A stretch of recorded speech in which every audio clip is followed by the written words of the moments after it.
Paul and I started with Johnson & Johnson about the same time in the mid-1970s, which I was surprised is over 35 years ago.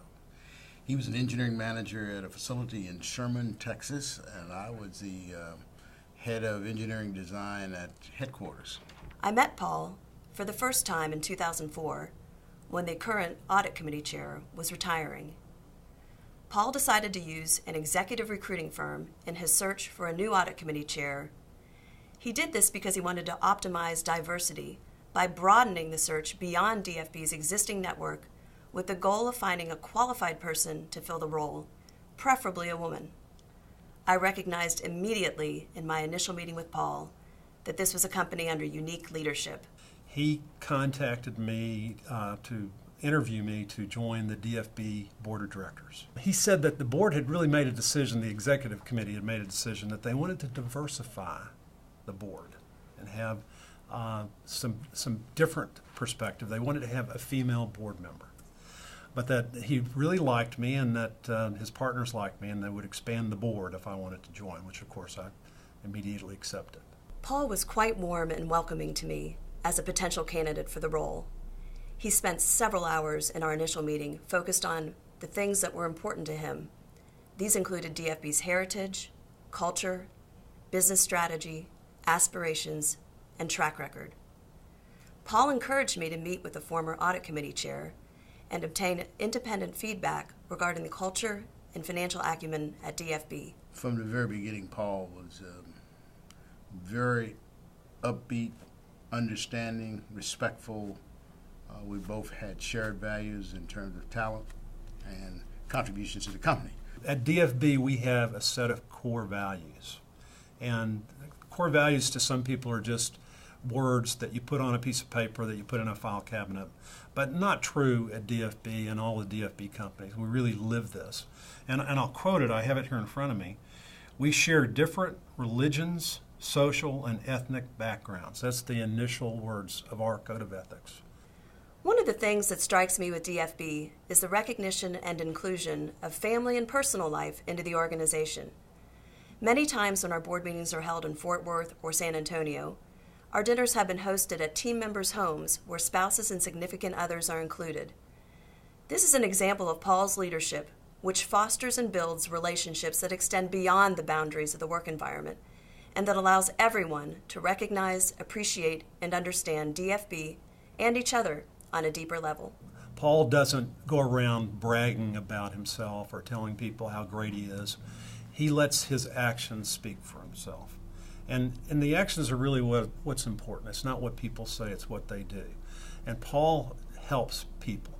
Paul is a very quiet leader. Listens very well. Asks very key questions. Reads vociferously about subjects that are important to him and what he wants to know. And he has the ability to be able to talk to thought leaders and doctors in the field, as well as a person who's on the line making this product or a user of this product. So I feel he's covered a vast range with his talent. And to be as successful as a businessman and still be humble enough to create a board to advise him and to listen. The one thing that I could say about Paul is the consistency of thought process. You know, Paul is a penultimate fair person. He believes very strongly in right and wrong, and he doesn't really place people in boxes with labels on them. He lets the people define themselves. Paul fosters a very strong culture of inclusiveness, and he instills a tone from the top, both professionally and personally. He is progressive in areas of diversity and inclusion. When someone talks about DFB or HealthPoint, what's the first thing that we want to come to their minds? And respect was one of the number one things. Well, how do you get respect? You give respect to get respect. And again, we've always respected people's individuality here. We don't try to tell people how to necessarily live their lives. We have rules, but we allowed for a lot of diversity, okay? diversity not only of thought process, but in the way that people dressed, the way that they acted.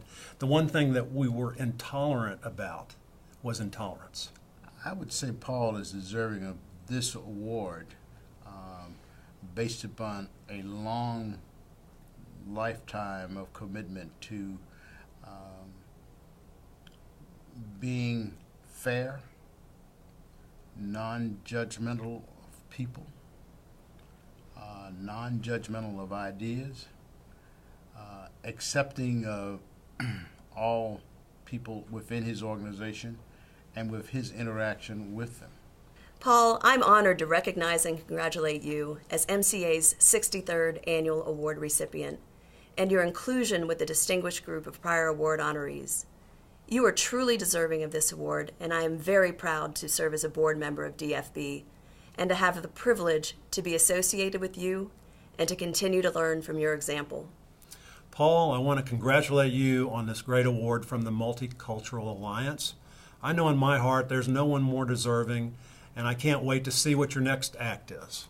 I've known you for 35 years, and you've exemplified leadership in diversity over that entire period.